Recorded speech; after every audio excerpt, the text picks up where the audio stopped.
இந்த மாடு ரெட்ஸுந்துங்க. இது வந்து நம்ம இப்படி போனால் வந்தாவே தடை கொடுக்குறது கூப்பிடுங்க. அதுவே கூப்பிடும். இதை போல் விளையாடும். நம்மள்கிட்ட பண்ண ஆரம்பிக்கும் போது இதுவும் வாங்கிட்டேங்க. அதுலேருந்து நம்மள்கிட்ட பழகிட்டு நல்லா. எல்லோருக்கும் வணக்கம். விவசாய ஆர்வலர்கள் யூடியூப் சேனலுக்கு உங்களை அன்போடு வரவேற்கிறேன். மீன், கோழி, ஆடு மற்றும் மாடுகளுக்கான குறைந்த விலையில் தீவனங்கள் வாங்க தொடர்பு கொள்ள வேண்டிய எண் 9626555253. கலப்பு தீவனம் 50 kg 400 ரூபாய்க்கும், மக்காச்சோளம் 30 kg 380 ரூபாய்க்கும், மரவள்ளி மாவு 40 kg 240 ரூபாய்க்கும், மால்ட் 40 kg 340 ரூபாய்க்கும் விற்பனை செஞ்சுட்டு வராங்க. மேலும் முழு தகவலுக்கும் கீழே லிங்க் கொடுத்திருக்கிறேன். கிளிக் செய்து முழு தகவலையும் பாருங்கள். பாண்டிச்சேரியில் பால் பொருட்கள் இலவசமாக ஹோம் டெலிவரி செஞ்சுட்டு வராங்க. தொடர்புக்கு வசந்தா என்டர்பிரைஸ். தொடர்பு கொள்ள வேண்டிய எண் 7358872993 7092922102. என் பேர் ராசுங்க. பாதூர் கிராமம், உளுந்தூர்பேட்டை தாலுக்கா, கள்ளக்குறிச்சி மாவட்டங்க. சரி, இந்த பண்ணை வந்து எத்தனை வருஷத்துக்கு முன்னாடி தொடங்குங்க? 2017 தொடங்குதுங்க. 2017? ஆமாங்க. ஒரு 5 மாடு வாங்கி ஃபஸ்ட்டு ஆரம்பிச்சிது.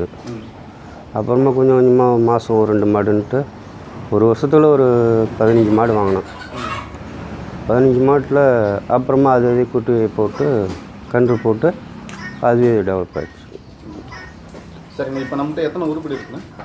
நம்மள்கிட்ட ஒரு கண்ணுட்டி மாடலில் சேர்த்து ஒரு 45 இருக்குது. 45 உருப்படி இருக்குது. ஸோ இந்த 45 உருப்படிக்கு ஒரு நாளைக்கு எவ்வளோ செலவு பண்ணுவீங்க? ஒரு நாளைக்கு 3000-4000 ரூபா ஆகுது. 3000-4000 ரூபா தீவன செலவு மட்டும். தீவன செலவுன்னா குச்சி தீவனம், தவிடு, அந்த மாதிரி அடர் தீவனம். குச்சி தீவனம், கோதுமை, கற்கா தவிடு, புண்ணாக்கு. ஓகே, என்னென்ன தீவனங்கள் நீங்கள் கலந்து கொடுப்பீங்க மாட்டுக்கு? அதான் குச்சியும் கோதுமை, கற்கா தவிடு, புண்ணாக்கு, கொஞ்சம் மலாட்டை புண்ணாக்கு. ஸோ ஒரு மாடு வந்து ஹெல்த்தியாக நம்ம எப்படி நான் பார்த்துக்கிறது? ஹெல்த்தியாக பார்த்துக்கணும். அதுக்கு வந்து பசுந்து தீவனம், உலர் தீவனம், அடர் தீவனம், இது 3 சரி பாகமாக கொடுக்கணும். அது பார்த்தாவே போதும். ஓகே, ஸோ இப்போது என்கிட்ட ஒரு 5 லிட்டர் கறக்கிற மாடு இருக்குது.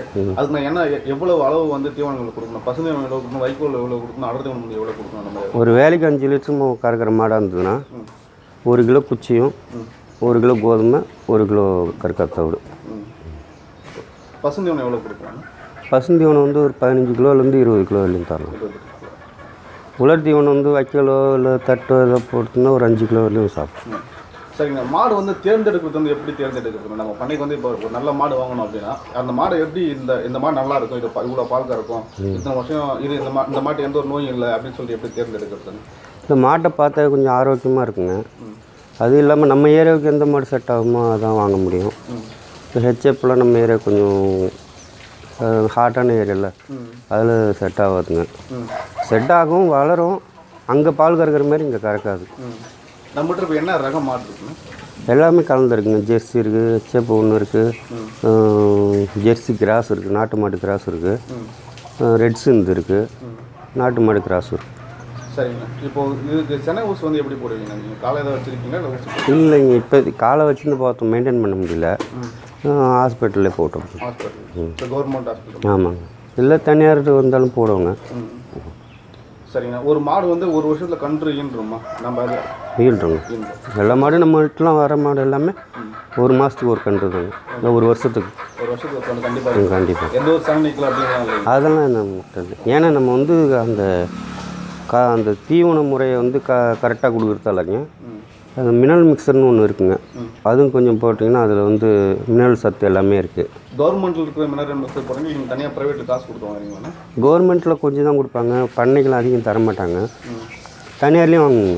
தனியாரில் சார் அது எப்படி நான் போடுறீங்க? எவ்வளோ அளவு போடுறீங்க? ஒரு 50 கிராம் ஒரு வேலைக்கு.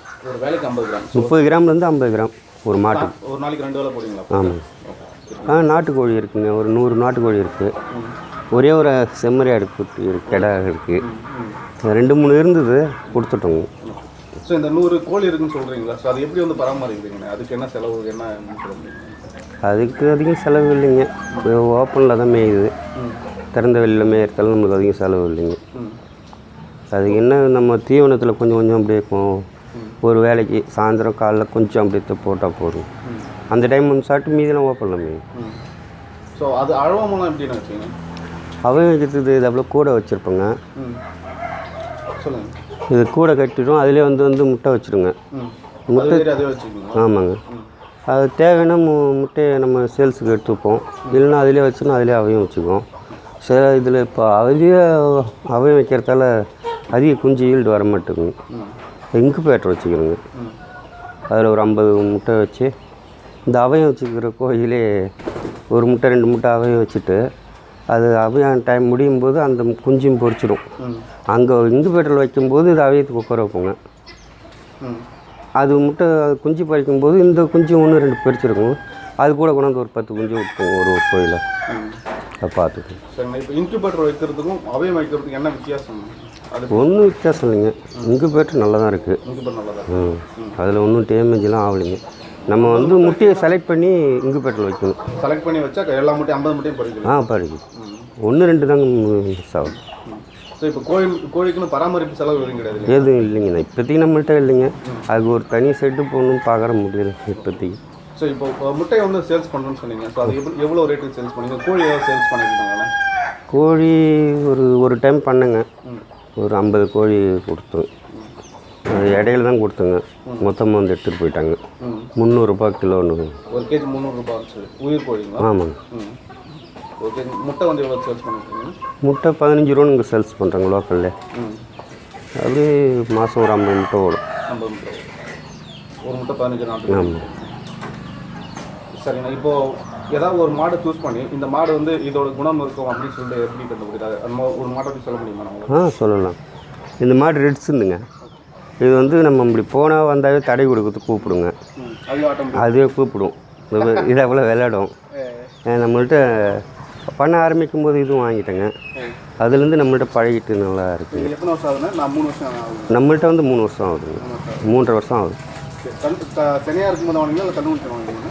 கண்ணுக்குட்டியோட வாங்கினேன். கண்ணுக்குட்டியோட அதனால உங்களுக்கு ரொம்ப பழக்கம். ஆமாங்க. நம்ம இப்படி நடந்து போனால் கூட கூப்பிடும் இந்த தடையோட சொல்லி. இது ரெட்ஸுந்துங்க.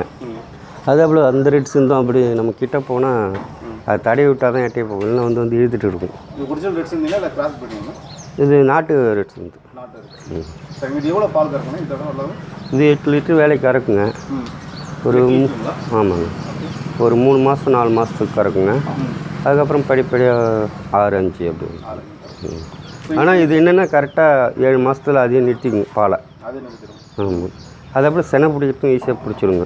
மற்ற மாட்டுக்கெல்லாம் ஊசியை 2-3 டைம் போடணும், இதெல்லாம் ஒரே டைம் போட்டால் பிடிச்சிக்குங்க. நாட்டு மாட்டு பால் மாதிரிங்க, டிகிரி நல்லா வரும், எறும்பு பால் மாதிரி இருக்கும். ஆமாங்க. ஆமாங்க. இது பராமரிப்பு செலவே இல்லைங்க. அதே போல் சாணி போகிறதுக்கு மேலே பாருங்கள் அழுக்கே இருக்காது, சாணிலாம் படுக்காது. எட்டையை போய் சாணி போட்டு இங்கே வந்து படுத்துக்கணும், யூரின் எட்டையை போய் போடுவோம். நல்ல மாட்டு. சரிங்க. கண்ணுக்குட்டி வந்து எப்படி பராமரி அதை பற்றி சொல்ல முடியுமா? கண்ணுக்குட்டி போட்ட கண்ணுக்குட்டி வந்து நாங்கள் அப்போ அது 1 வருஷம் மாடு பால் கறக்கிற வரலையுமே கண்ணு ஊட்ட விடுவோம் கொஞ்சம் கொஞ்சம். அப்புறம் மாதத்துக்கு ஒரு டைம் டிவார்ம் பண்ணுவோங்க. அது இப்போ நல்லாயிருக்கும். கண்ணுக்குட்டிக்கு நீங்கள் ஏதாவது தனியாக தீவனங்கள் ஏதாவது? ஒரு 2 மாதத்துலேருந்து தீவனம் வைப்போங்க. ஓகே. அதுக்குன்னு தனியாக தீவனம்? இல்லை, இதுக்கு வைக்கிறதுல அப்படியே கொஞ்சம் கொஞ்சம் கண்ணுக்குட்டி. சரி. இப்போ இந்த ஷெட்டு போகிறது வந்து எவ்வளோ ஆச்சுன்னு சொல்ல முடியுமா? இது எப்படி அமைச்சிங்க? ஸோ என்னென்ன இப்போ வாய்க்கலாலும் எக்ஸ்பிளைன் பண்ண முடியுமா? இதில் 2 வகை இருக்குங்க. நடுவில் இந்த காவா மாதிரி போட்டு 2 பக்கம் மாடு கட்டுறது இருக்குங்க. இது அவுட் சைடு முகத்தை வச்சு உள்ளே தண்ணி போகிற மாதிரி போட்டுக்கிட்டுங்க. இது ஏன் போட்டுருக்குன்னா ஏர் சர்க்குலேஷன் மாட்டுக்கு ஃப்ரீயாக கிடைக்கும். நடுவில் கட்டி 2 பக்கம் மாடு போட்டிங்கன்னு வச்சுங்களேன், அது சுவாசிக்கிறது இது சுவாசிக்கிறது உடம்பு சரியில்லாமல் போகிறது. ஒரு மாட்டுக்கு நோய் வந்தால் இன்னொரு மாட்டுக்கு சீக்கிரம் தாக்கும். அது இல்லாமல் நம்ம வைக்கல் போகிறதுக்கு புல்லு போகிறதுக்கு கொஞ்சம் கஷ்டமாக இருக்கும் நடுவில் போகிறதுக்கு. இது கொஞ்சம் ஃப்ரீயாக இருக்கும். எவ்வளோ அளவு நீளம்? இது தனியாக போட்டுங்க, அது சேர்த்து வச்சுங்க. இப்போதைக்கும் பார்த்தீங்கன்னா 30க்கு 60 நீட்டு. 30க்கு 60 மொத்த செலவு எவ்வளோ ஆச்சுன்னு சொல்லுவாங்க? 30 வரும்னா ஒரு 4 லட்சம் ரூபாய். 4 லட்ச ரூபாய். ஸோ தரையெல்லாம் சேர்த்து? எல்லாம் சேர்த்து. ஓகே. தரை வந்து வழுக்காமல் இருக்கிறதுக்காக எப்படி பண்ணிட்டு இருக்கீங்க? அதுதான் கொத்து போட்டுருங்க. ஃபஸ்ட்டு போடும்போது ரஃபாக தான் போட்டுதுங்க. சாணி அள்ளும்போது நம்ம சுரண்டி அள்ளுறதால அந்த ரஃப்பு இதாகிடுச்சுங்க. அப்புறம் நம்ம கொத்து போட்டுக்க வேண்டியது. கொத்து போட்டால் அது தர வந்து டேமேஜ் ஆகாதுங்களா? எடுத்துக்காது. டேமேஜ் ஆகுது. நம்ம வந்து காங்கிரீட் மாதிரி போட்டுக்கணும் தர. அது கலவை போட்டு தீக்கல. இது வந்து காங்கிரீட், நம்ம வீட்டுக்கு காங்கிரீட் போடுவோம்ல, ஜல்லி போட்டு கலவை போட்டு அது மாதிரி பண்ணுதுங்க. சரிங்க. இது வந்து இதோட கழிவுகள் என்ன பண்ணிட்டு இருக்கீங்க? இது அப்படியே மாடு கழுவு விடும்போது யூரின் சாணம்லாம் வந்து இப்படியே வாய்க்கால் போயிட்டு அங்கேருந்து பைப் போட்டு ஒரு தொட்டி போட்டுக்கிறோங்க. அந்த தொட்டியில் இறங்கிடும். தொட்டிலேருந்து மோட்டர் போட்டு நம்ம பில்லுக்கு இறக்கிறோங்க, தீவனம். ஸோ இப்போ மாடுக்கு தீவனம் மட்டும்தான் அந்த இடத்துல வச்சுருக்கீங்க, இல்லை வேறு ஏதாவது விவசாயம் பண்ணுறீங்களா? இல்லை, தீவனம் மட்டும்தான். தீவனம் மட்டும்தான். ஸோ எவ்வளோ ஏக்கர் போட்டுருக்கீங்க? 2 ஏக்கர் இங்கே போட்டிருக்கோம். 2 ஏக்கர். அப்புறம் நமக்கு வெளியில் கொல்லை இருக்குங்க, அங்கே ஒரு 2 ஏக்கர். ஸோ மொத்தம் 4 ஏக்கர். எத்தனை மாடு இருக்குதுங்க? 45 இருக்குங்க. 45 ரூபாய். ஸோ 4 ஏக்கர் வந்து 45 ரூபாய் வந்து சமாளிச்சுட்டுங்களா? வைக்கோல் வந்து எப்படி போட்டுருக்கீங்க? வைக்கோல் வெளியில் தாங்க வாங்குகிறோம். வருஷத்துக்கு ஒரு 10 ஏக்கர் 20 ஏக்கர் வாங்கிடுவோம். 15லேருந்து 20 ஏக்கர் வாங்குவோம். அதுக்கு எவ்வளோ செலவாகணும்? இந்த ஏக்கருக்கு 3000 ரூபா போகுது. ஸோ வைக்கோல் வந்து நைட்டில் மட்டும் தான் போடுவீங்களா, இல்லை பகலையும் போடுவீங்க? பகலில் மதியம் தண்ணி காட்டுவோங்க, வெறும் தண்ணி மாட்டுக்கு. அது காட்டிட்டு கொஞ்சம் வைக்கோல் போடுங்க. அதேபோல் சாயந்தரம் பால் கறந்துட்டு அப்புறம் வைக்கோல் போடுவோம். ஸோ மாடு வந்து குளிப்பாட்டுங்க, குளிக்க வைப்பீங்க? வாரத்துக்கு ஒரு டைம். இப்போ உங்கள்கிட்ட கிண்ணி கோழி இருக்குல்ல, அது எதுக்காக வச்சுருக்கீங்க? எத்தனை கோழி வச்சுருக்கீங்க? 2 தாங்க வச்சுருந்தோம். அது சேவல் ஒன்று, பொட்டை ஒன்று. அதில் ஒன்று இறந்துடுச்சு. ஆனால் கிண்ணி கோழி முட்டை வைக்குங்க. நான் 60-70 முட்டை வைக்குங்க. அதே அவன் வைக்கும்.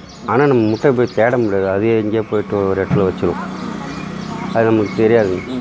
அதுவே குஞ்சு பொறிச்சிட்டு வரும், பாதுகாப்பாக இருக்கும். ஒரே இடத்துல முட்டை வைக்கும். ஆமாம்.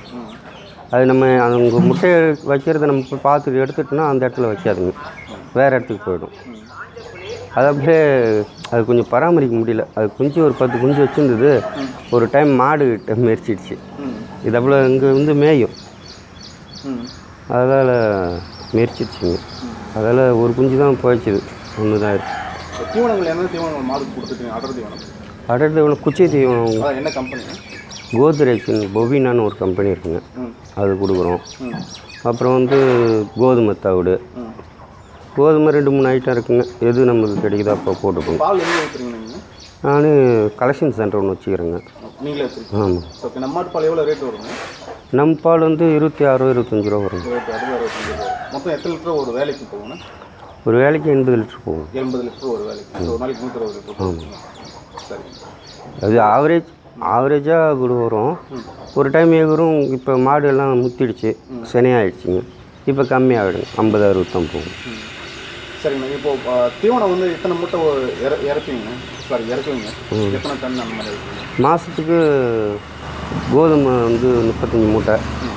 அதேபோல் பொவினா குச்சி வந்து 35 மூட்டை. கற்காத்தோடு 90 மூட்டை இருக்கும். 40 கிலோ மூட்டை. இது குச்சியும் கோதுமையும் 50 கிலோ மூட்டை. சரி. அதெல்லாம் எங்கே வந்து ஸ்டோர் பண்ணுவீங்க? இவ்வளோ இறக்குவீங்களா? அதுக்கு எந்த இடத்துல வைப்பீங்க? அதுக்கு தனி ஷெட்டு போட்டுக்கிறோங்க. அதுக்கு தனி ஷெட்டுங்களா? அதுக்கு எவ்வளோ செலவாச்சு அந்த ஷெட்டு போடுறது? அதுக்கு 1 லட்ச ரூபா ஆகுதுங்க. ஏன்னா சைடெலாம் அடித்தோம். அது என்ன அளவுன்னு ஷெட்டு? அது 20-16ங்க. இது வந்து மாடு கழுவுறதுக்கு யூரின் சாணம் இதெல்லாம் கழுவுறதுங்க. அதில் வந்து தண்ணி வந்து இந்த தொட்டிக்குள்ளே இறங்கிடுங்க. இந்த தொட்டி கொஞ்சம் பெருசுதாங்க. இந்த தொட்டியில் இறங்கிடும். இந்த தொட்டிலேருந்து மோட்டர் போட்டு பில்லுக்கு இறக்குங்க. இந்த தொட்டி எவ்வளோ ஆழங்கள் ஆகும்? ஸோ 12 அடி ஆழங்க. அகலம் வந்து 7க்கு 7ங்க. இது என்ன மோட்டருங்க?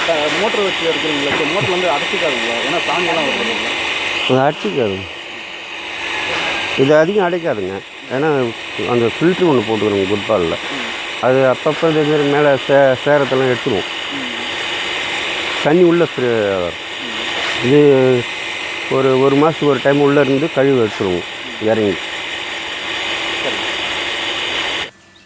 சொல்லுங்கள். இது நீங்கள் தயார் பண்ணுங்களா இல்லை? இல்லை, நான் வாங்கிட்டுங்க.